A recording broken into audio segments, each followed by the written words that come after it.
सभी को नमस्कार, राधे राधे। और हमारी चल रही थी क्लास राजस्थान की प्राचीन सभ्यताएं। और राजस्थान की प्राचीन सभ्यताओं में हमने पाषाण काल से संबंधित उपकरण जो सभ्यता स्थल है वो तो पढ़ लिया था। और आज हम पढ़ेंगे पाषाण काल के बाद में ताम्र युगीन सभ्यता। ताम्र युगीन सभ्यता स्थल, सभ्यता स्थल। ताम्रयुगीन सभ्यता में मैं ले रहा हूं गणेश्वर सभ्यता को। किसको ले रहा हूं? गणेश्वर सभ्यता। गणेश्वर सभ्यता। तो पहले तो ये बताओ कि गणेश्वर सभ्यता है कहां। पहले तो हमें ये मालूम होना चाहिए। तो गणेश्वर सभ्यता कहां है? गणेश्वर सभ्यता है नीम का थाना, जिला सीकर। नीम का थाना, जिला सीकर। तो नीम का थाना, जिला सीकर। सीकर। और ये जो सभ्यता है, इस सभ्यता का उपनाम क्या है? पहले तो ये है कि इसके उपनाम क्या है और किस नदी के किनारे है। तो पहले उपनाम क्या है इसका? इसका उपनाम है ताम्रयुगीन सभ्यताओं की जननी। ताम्रयुगीन सभ्यताओं की जननी। ताम्रयुगीन सभ्यताओं की जननी। ताम्रयुगीन सभ्यताओं की जननी। ये किसने कहा है? ये कहा है विजय कुमार ने। किसने कहा है? विजय कुमार ने। ताम्रयुगीन सभ्यताओं की जननी। दूसरा है पुरातत्व का पुष्कर। इसके दूसरा उपनाम क्या है? पुरातत्व का पुष्कर। पुरातत्व का पुष्कर। इसको इंपोर्टेंट कर लेना। ताम्रयुगीन सभ्यताओं की जननी किस सभ्यता स्थल को कहा जाता है? गणेश्वर सभ्यता को। इसका मतलब हमें पता लगा कि ये जो सभ्यता है वो कौन से काल की है? ताम्र काल की। कौन से काल की है? ताम्र काल की है। उसके बाद में हम बात कर रहे हैं कि इसकी जो कौन सी नदी के किनारे विकसित हुई है। तो ये जिस नदी के किनारे विकसित हुई है वो है कांतली नदी। कौन सी नदी? कांतली नदी। ये कांतली नदी के किनारे विकसित हुई है। कौन सी नदी के किनारे विकसित हुई है? कांतली नदी के किनारे। कांतली नदी के किनारे कौन सी सभ्यता विकसित हुई है? गणेश्वर सभ्यता। कौन सी सभ्यता विकसित हुई है? गणेश्वर सभ्यता। और अब हम बात कर रहे हैं कि गणेश्वर सभ्यता की खोज सबसे पहले किसने की। तो गणेश्वर सभ्यता की सबसे पहले खोज करने वाले व्यक्ति थे रतन चंद्र अग्रवाल। क्या नाम है? रतन चंद्र अग्रवाल। क्या नाम है? रतन चंद्र अग्रवाल। रतन चंद्र अग्रवाल ने इसकी खोज कब की है? 1972 ईस्वी में। कब की है? 1972 ईस्वी में। तो गणेश्वर सभ्यता की जो खोज हुई है वो हुई है 1972 में। 1972 में। और किस खोजकर्ता कौन थे? रतन चंद्र अग्रवाल। इसको आप आरसी अग्रवाल भी कह सकते हैं। क्या कह सकते हैं? आरसी अग्रवाल। आरसी अग्रवाल। अच्छा, उसके बाद में उत्खनन। पहले खोज होगी, उसके बाद में क्या करेंगे? इसका उत्खनन करेंगे। तो उसके बाद में देखना उत्खनन करता कौन है? उत्खनन करता, तो उत्खनन तो करता है, उत्खनन करता। उत्खनन करता कौन है? तो एक तो आरसी अग्रवाल हो गए स्वयं। कौन हो गए? आरसी अग्रवाल। और दो दूसरे बंदे थे, उनका नाम था विजय कुमार। क्या नाम था? विजय कुमार। विजय कुमार। इन्होंने उत्खनन कब किया? 1977 ईस्वी में। 1977 ईस्वी में। खोज तो कब हुई है? 1972 ईस्वी में। 1972 ईस्वी में क्या हुई इसकी खोज। और उत्खनन कब हुआ है? 1977 ईस्वी में। गणेश्वर सभ्यता एक ताम्र पाषाण कालीन सभ्यता स्थल है। कैसी है? ताम्र पाषाण कालीन स्थल। और गणेश्वर सभ्यता कहाँ की है? नीम का थाना, जिला सीकर। इसके उपनाम क्या है? ताम्रयुगीन सभ्यताओं की जननी कहा जाता है। किसे कहा जाता है? गणेश्वर सभ्यता को। दूसरा इसका उपनाम क्या है? पुरातत्व का पुष्कर। क्या कहा जाता है? पुरातत्व का पुष्कर।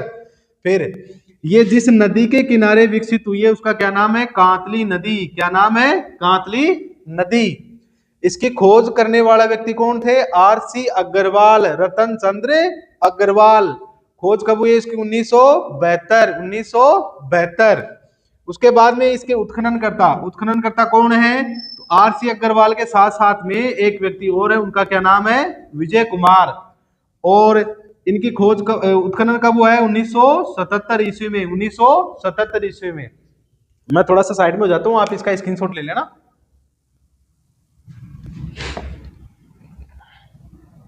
ओके, देखो अब गणेश्वर सभ्यता से हमें जो प्रमाण और एविडेंस मिले हैं उनको हम देखते हैं कि क्या क्या यहां से प्राप्त हुआ है हमें।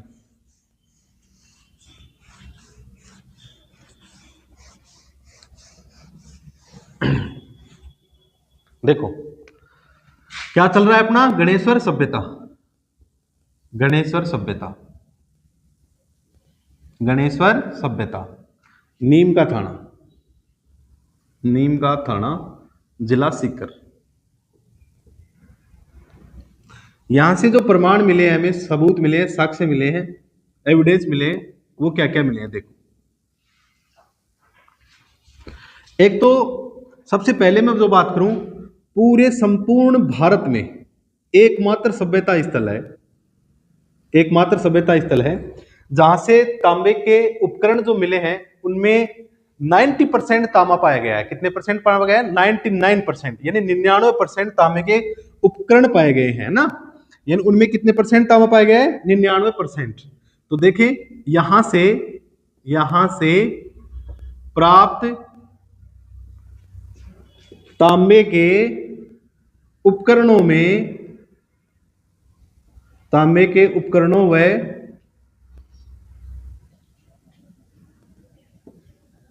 वस्तुओं में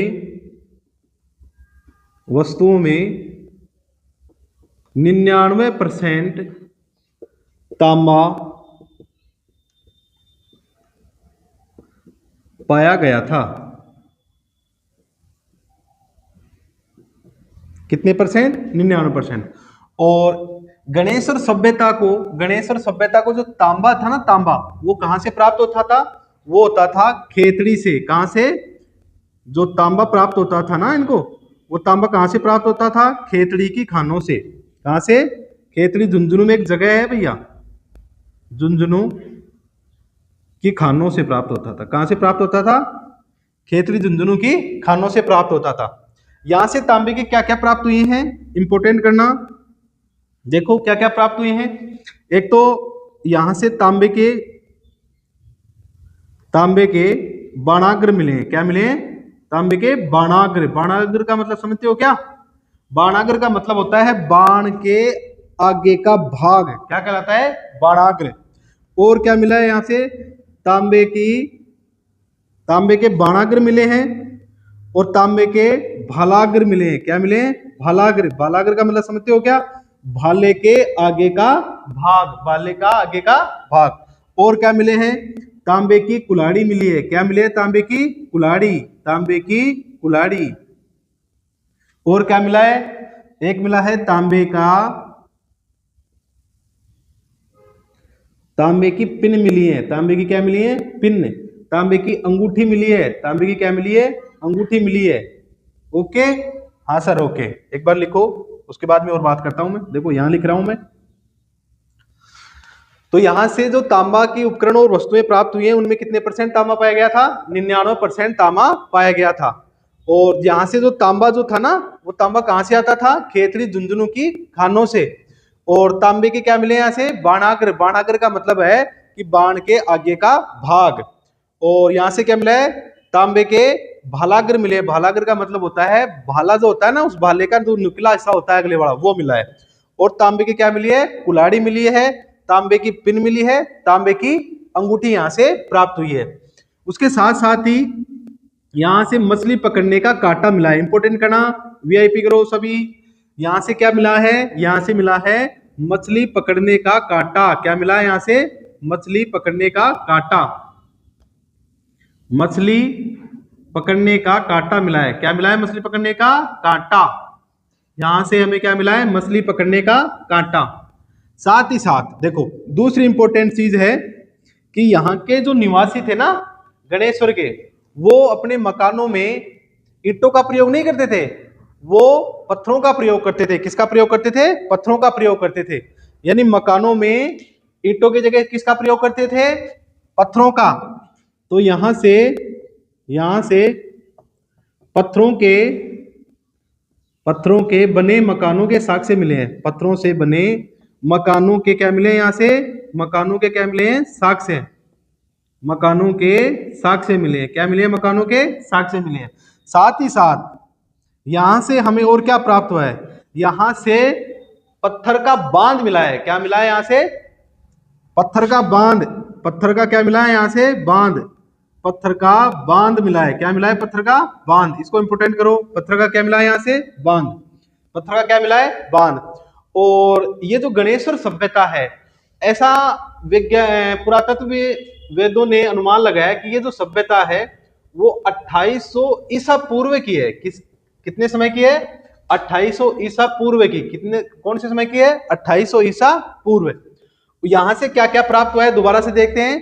यहां से प्राप्त तांबे के जो भी उपकरण और वस्तुएं प्राप्त होंगी, उनमें कितने परसेंट तांबा पाया गया है? 99% तांबा पाया गया था। राजस्थान की नहीं, पूरे विश्व भारत में ये एकमात्र स्थल है जहां पर 99% तांबा पाया गया है उपकरणों में। और यहां से जो तांबा प्राप्त हुआ है वो कहां से प्राप्त हुआ है? खेतड़ी झुंझुनू की जो खाने हैं वहां से प्राप्त हुआ है। साथ ही साथ तांबे के बाणागर मिले हैं, तांबे के भालागर मिले हैं, कुल्हाड़ी मिली है, तांबे की पिल मिली है, तांबे की अंगूठी मिली है। ठीक है। उसके बाद में ये वेरी इंपॉर्टेंट है, मछली पकड़ने का क्या मिला है? यहाँ से कांटा मिला है। मछली पकड़ने का क्या मिला है? कांटा। और यहाँ से जो मकान मिले ना वो किसके बने हुए थे? ईंटों से नहीं मिले हुए थे, पत्थरों से। किससे? पत्थरों से। और यहां से क्या मिला है हमें? पत्थर का बना हुआ है क्या मिला है? बांध। पत्थर का बना हुआ क्या मिला है? बांध। ओके, ठीक है। तो मिलते हैं कल नेक्स्ट वीडियो में।